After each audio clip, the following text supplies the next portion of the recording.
अस्सलाम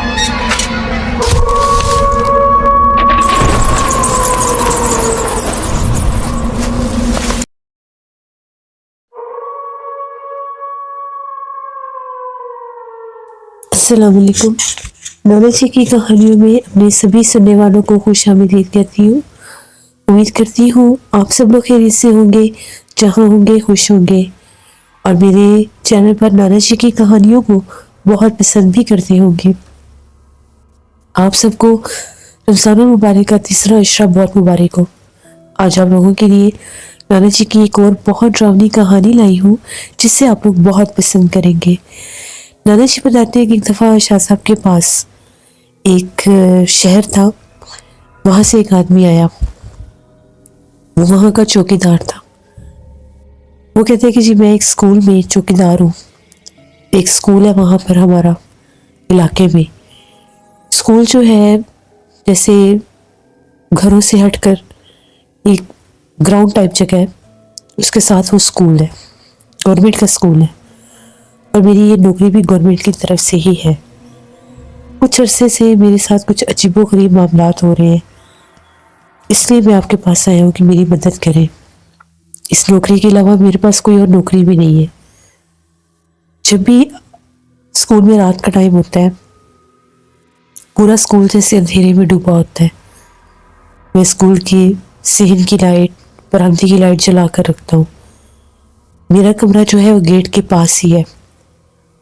मैं जाकर पहरा वगैरह देकर आकर अपने कमरे में लेट जाता हूँ।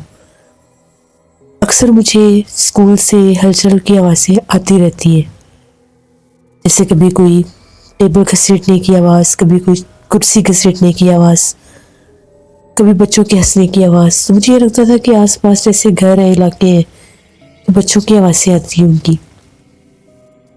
फिर कभी कभी रात को कुत्तों का आके स्कूल के बाहर बहुत ज़्यादा भौंकना। ये सारा मंजर बहुत ज़्यादा भयानक हो जाता है। एक रात की बात है, मैं सोया हुआ था अपने कमरे में। गर्मियों का मौसम था, कमरे का दरवाज़ा खुला हुआ था, खिड़की भी खुली हुई थी। तभी एकदम से मुझे ऐसा लगा जैसे कोई बच्चा बोल रहा है। कभी बच्ची की आवाज़ लगती है, कभी बच्चे की आवाज़ लगती है, और वो मेरे बहुत करीब बातें कह रहे हैं। मेरी आँख खुल गई। जो ही मैंने पलट कर देखा तो क्या देखता हूँ, मेरे कमरे के दरवाजे के दरमियान में छोटा सा बच्चा खड़ा है। उसके पीछे एक बच्ची भी खड़ी है और वो अंदर झांक के देख रहे हैं।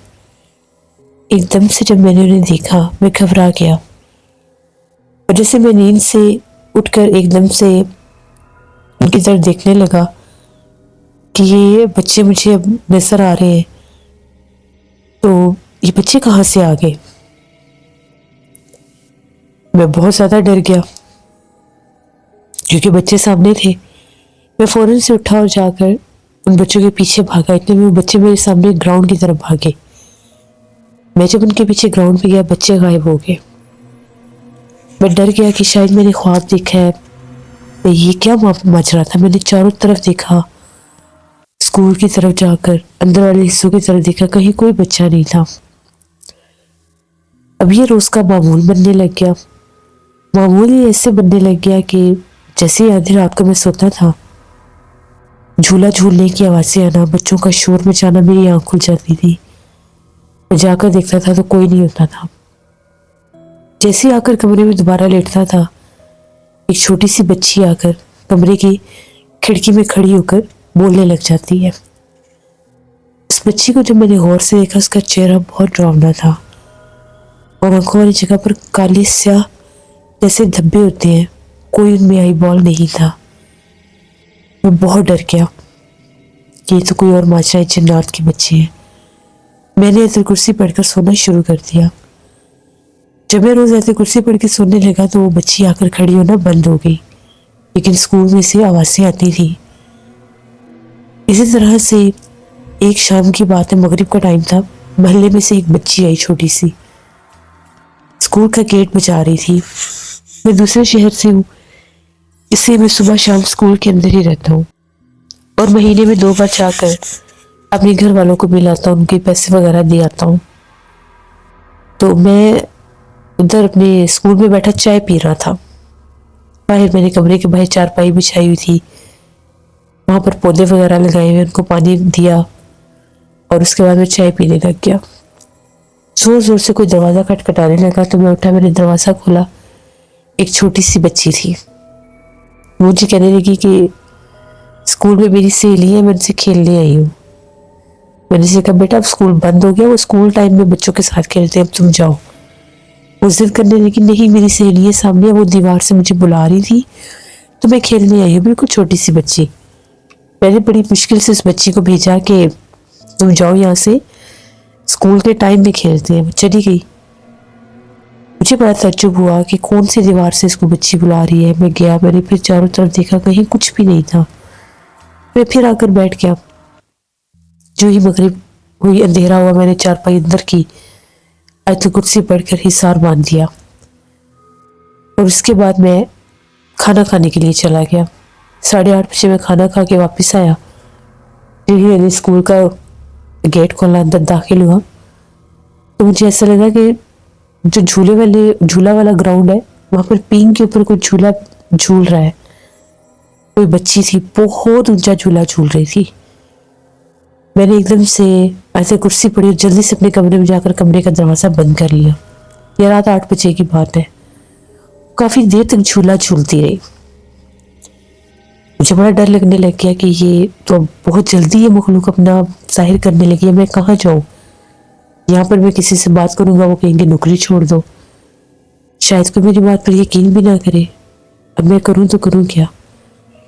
मुझे फिर जो होटल वाला है उसने मुझे आपके बारे में बताया कि शाह साहब है, उनके पास जाओ, वो तुम्हारी मदद करेंगे, तुम्हें हिफाजत का कोई तावीज़ दे देंगे। तो मैं आपके पास आया हूँ, मेरी मदद करें, मैं बहुत मजबूर हूँ, मेरे पास और नौकरी भी नहीं है और यहाँ पर जन्नात के बच्चे मुझे बहुत तंग कर रहे हैं, नजर आते हैं, डराते हैं। बच्ची जो खिड़की में खड़ी होती है, मुझे उससे बहुत डर लगता है। शाह साहब ने सारी बातें सुनी। शाह साहब ने कहा कि हैं तो वो जन्नात के बच्चे जो रात भर वहां पर भागते हैं, खेलते हैं और तुम्हारे सामने भी आते हैं। गलती से भी उन बच्चों के पीछे ना जाना और ना ही उन बच्चों को मारना या डांटना। तुम्हें पता लग गया कि वो जिन्नात के बच्चे हैं और वो वहां पर काफी ज्यादा तादाद में है। अगर जिन्नात के बच्चे वहां पर हैं तो जाहिर बात है वहां पर बड़े जिन्नात भी होंगे। अगर तुमने उनको बच्चों को डांटा, मारा, नुकसान पहुंचाने की कोशिश की तो तुम्हें जिंदा मार देंगे। ये हिफाजत का तावीज़ तुम अपने गले में रखो, बच्चे तुम्हारे सामने नहीं आएंगे, तुम्हारे कमरे के करीब भी नहीं आएंगे, एक कमरे के दरवाजे पर लगा दो। उससे बड़ा शुक्रिया अदा किया, वहां से चला गया। तकरीबन 6-7 दिन के बाद वो फिर आया। उसके साथ एक फैमिली थी, उनकी एक बच्ची थी। बच्ची की उम्र होगी 8-9 साल। बच्ची की हालत बहुत सा खराब थी। उसका अजीब व गरीब हुलिया हुआ था। कभी हंसती थी, कभी रोती थी, आंखें अजीब सी टेढ़ी हुई हुई थी, कभी जमीन के ऊपर लेट जाती, कभी जमीन पर सर रखती। जब वजह मालूम की गई, शाह साहब को पता चल गया था कि उसके ऊपर जिन्नात सवार है। शाह साहब ने पूरी वजह पूछी तो उसने ये बताया कि जब मैं आपसे तावीज़ लेकर गया, उसके बाद मुझे स्कूल से तो मुतवातिर आवाज़ें आती थी, लेकिन ग्राउंड वाली तरफ से मेरे कमरे के आसपास फिर बच्चे नहीं आए। ये वही बच्ची है जो उस दिन शाम को आई थी कि मुझे मेरी सहेली बुला रही है। आज 2 दिन हो गए हैं। ये रात 11 बजे अपने घर से निकली, इसके घर वालों को भी नहीं पता। ये आकर उस स्कूल का गेट खटखटाने लगी जोर जोर से और मुझे आवाज़ें दे रही थी, अंकल दरवाज़ा खोले। मैं गया तो ये बाहर खड़ी थी, कह रही थी मेरी सहेली मुझे बुला रही है, मुझे खेलना है। मैंने से कहा कि ये कौन सा टाइम है सहेली के बुलाने का, तुम जाओ यहाँ से, चलो मैं तुम्हें तुम्हारे घर छोड़ कर आऊँ। उसके बाद मैंने इसको बड़ा रोका, ये जाती नहीं थी, रोने लग गई। मैंने मोहल्ले के एक आदमी को आवाज़ दी कि इस बच्ची को ले जाओ, ये रात को स्कूल में खेलने के लिए आती है बार बार। उस आदमी ने कहा कि अच्छा मैं इसको ले जाता हूँ इसके घर, ये फलां है, सामने वाला घर उनकी बच्ची है। पता नहीं वो आदमी इसको लेकर गया कि नहीं। थोड़ी देर के बाद वो फिर दरवाज़ा खटखटाने लगी और बाहर रोने लग गई। मैं बहुत डर गया। मैंने अब ये मुनासिब समझा कि मैं यहाँ से निकलता हूँ और इस बच्ची को इसके घर छोड़ कर आता हूँ। लेकिन जैसे ही मैं अपने कमरे से बाहर निकला तो मैं क्या देखता हूँ, स्कूल का गेट आधा खुला हुआ था और वो बच्ची झूलों वाली साइड पर जा रही थी। जैसे वो बच्ची झूलों वाली साइड पर गई, मैं उसको आवाज़ें देने लगी, इतनी वो बच्ची भागती हुई बिल्कुल आगे चली गई दरख्तों के अंदर। जब मैं वहां पर भागा, वो बच्ची वहां पर बेहोश पड़ी थी। मैं भागा उनके घर, रात 12:30 बजे का टाइम है। उनके घर भागा, मोहल्ले में शोर मचाया। उसके घर वाले जाके उन्होंने कहा हमें तो पता ही नहीं है कब घर से बाहर निकली है, हम तो जानते ही नहीं है, हमारे हिसाब से तो ये सोई हुई है। वो सब सोए हुए थे। वो भागे स्कूल के अंदर आए, बच्ची को उठाया, बच्ची को उठाकर ले गए। सुबह जब बच्ची को होश आया, बच्ची को दौरे पड़े हुए थे। ये 2 दिन हो गए हैं, ये हर रोज रात को स्कूल के अंदर आ जाती है। हम लोगों को जब चीखों पुकार सुनाई देती है तो हम वहां पर बेहोश पड़ी होती है। इसके घर वालों ने इसको इतना इसकी हिफाजत की है, इसके पास बैठे हैं, डॉक्टर के पास लेकर गए। सबने यही कहा है कि इसके ऊपर किसी मखलूक का साया हो चुका है। इसकी माँ का ये कहना है कि ये रात के वक्त जिस टाइम कमरे में बैठी होती है, ये किसी से बातें कर रही होती है। और जब इसकी माँ ने झांक कर देखा तो इसके पीछे भी एक बच्ची बैठी हुई थी, वो बहुत भयानक थी। उसके बाद फिर इसको दौरा पड़ गया। अब आप मदद करें इस बच्ची की, ये पूरे इलाके में खौफ फैला हुआ है। शाह साहब ने बच्ची को दम किया, उस बच्ची ने रोना शुरू कर दिया। इतनी खौफनाक आवाज़ों में रो रही थी और बैठे बैठे उसने ज़मीन के ऊपर एक खौफनाक चेहरा बना दिया। शाह साहब ने पूछा कि ये कौन है। उसने बताया कि ये मेरी सहेली है, ये मेरे साथ खेलती है, ये स्कूल में रहती है, ये झूलों की तरफ से आती है और मुझे अपने साथ ले जाती है। इसके साथ इसके 2 भाई भी हैं जो मेरे साथ खेलते हैं। शाह साहब ने कहा कि वो जिन्नात है। वो बच्ची डर गई, उसको तो पता ही नहीं था कि वो जिन्नात है, उनका उसके ऊपर असर हुआ हुआ था। थोड़ी देर के बाद उसको दौरा पड़ने लग गया, मखलूक उस पर हासिल हो गई। शाह साहब ने पढ़ाई की, शाह साहब हम कलाम हुए कि क्यों इस बच्ची को तंग कर रहे हो, तुम जिन्नात, इसको छोड़ दो, मासूम बच्ची है, क्यों इसके पीछे लगे हो। तो जिन्नात की बच्ची की ये हाजिरी हुई थी। उसने कहा ये मेरी सहेली है, मैं इसको नहीं छोड़ूंगी, मैं तो इसके साथ खेलती हूँ, मैं तो इसके घर भी जाती हूँ, मैं तो रात भर इसके साथ खेलती हूँ, ना मैं इसको सोने देती हूँ। इसके घर वाले सोए होते हैं और मैं इसको लेकर स्कूल में आ जाती हूँ, मैं इसको अपने साथ ले जाऊंगी। स्कूल में भी खौफ व रास फैल गया। बहुत से माँ बाप ने बच्चों को स्कूल ही नहीं भेजा। उस बच्ची वाले हादसे के बाद शाह साहब ने बच्ची को दम किया, उस मखलूक को अपने अमल के जरिए हटाने की कोशिश की। जिद्दी मखलूक थी। अल्लाह अल्लाह करके 3 दिन वो लगातार बच्ची को लाते रहे। शाह साहब ने अमल किया तो उस बच्ची के ऊपर से उस मखलूक का साया हट गया। शाह साहब ने उसके वालिदैन को कहा कि इस बच्ची को इस स्कूल में आपने दोबारा नहीं भेजना, चाहे किसी और स्कूल में दाखिल करवा दे। इस स्कूल में अगर ये बच्ची आई तो जिन्नात इसको बहुत तंग करेंगे, क्योंकि वो मखलूक वहीं पर है। मैंने उस मखलूक को इसके ऊपर से हटा दिया। ये हिफाजत का तावीज़ इसके गले में लगाएं, इसके बिस्तर पर लगाए जाइए सोती, और अपने घर के चारों कोनों में लगा दें कि वो मखलूक दोबारा आपके घर में ना आ सके। उसके बाद वो लोग वहाँ से चले गए। उस चौकीदार ने वो 3 दिन जब आता रहा तो उसने बताया कि अक्सर वहाँ पर जो टीचर्स हैं जो पढ़ाती हैं, उस्ताद, वो भी ये शिकायत करती हैं कि हम लोगों के क्लास में अगर 50 बच्चे हैं तो पढ़ाते पढ़ाते एकदम से वो बच्चे 50 से बहुत ज़्यादा हो जाते हैं। पिछली कुर्सियों पर बहुत भयानक चेहरे वाले बच्चे एकदम जाहिर होते हैं और गायब हो जाते हैं। उस स्कूल में इतने जिन्नात थे, इतने जिन्नात थे कि दिन के वक्त भी बच्चियों को नजर आते थे। वो 8वीं तक स्कूल था। चौकीदार ने तो जब से तावीज़ पहना उसको तो नजर नहीं आए, लेकिन चौकीदार कहता है रात का ऐसा कोई पहर नहीं है जब वहां पर मैं बच्चों को खेलता नहीं देखता या बच्चे भाग दौड़ नहीं कर रहे थे। यहाँ देख के चौकीदार ने कहा कि एक रात की बात है, मुझे ऐसे ही आवाज़ें आ रही थी, लेकिन आज ऐसी आवाज़ें आ रही थी जैसे कोई सामान तोड़ रहा है। अब मैं वहाँ का चौकीदार था, मुझे पता था मेरे गले में हिफाजत का तावीज़ है, वो मखलूक मुझे तो नुकसान इंशाल्लाह नहीं देगी। तो जो ही मैं बाहर निकला तो मैं क्या देखता हूँ, एक बहुत कदावर औरत थी, काले लिबास वाली, उसके साथ 3 छोटे छोटे बच्चे थे और वो बरामदे से होते हुए झूलों वाली साइड पर जा रहे थे। मैंने इनको सिर्फ पीछे से देखा। मैं उसी वक्त वापस अपने कमरे में आ गया, क्योंकि मुझे पता था कि ये बड़े जिन्नात भी साथ हैं। तो कहीं ये मुझे जानी नुकसान ना दे दे। शाह साहब ने कहा कि जब तक तुम्हारे गले में ये तावीज़ है वो तुम्हारे नुकसान नहीं देंगे, तुमने दोबारा उनके पीछे नहीं जाना। तुम्हें मैंने पहले भी मना किया था, वो जो मर्जी आवाज़ें निकाले, वो जो मर्जी करे, अगर जिंदगी प्यारी है तो उनके पीछे ना जाना। अगर तुम 1 से 2 बार उनके पीछे चले गए तो फिर वो तुम पर हावी भी हो जाएंगे, क्योंकि जिन्नात बहुत ज़्यादा सख्त मखलूक होती है। तुम्हारे कमरे में नहीं आ सकेंगे, लेकिन अगर तुम खुद उनके पीछे जाओगे, उनके कदमों पर तुम्हारे कदम आगे, तो तुम पर हावी भी हो सकते हैं। उस चौकीदार ने कहा कि मैंने 1-2 और स्कूलों में बात कर ली है, तो मेरी पूरी कोशिश है मैं स्कूल को छोड़कर चला जाऊं, क्योंकि स्कूल में रात गुजारना नामुमकिन है। उस इलाके के अक्सर लोग शाह साहब के पास आते थे उस स्कूल से शिकायतें लेकर।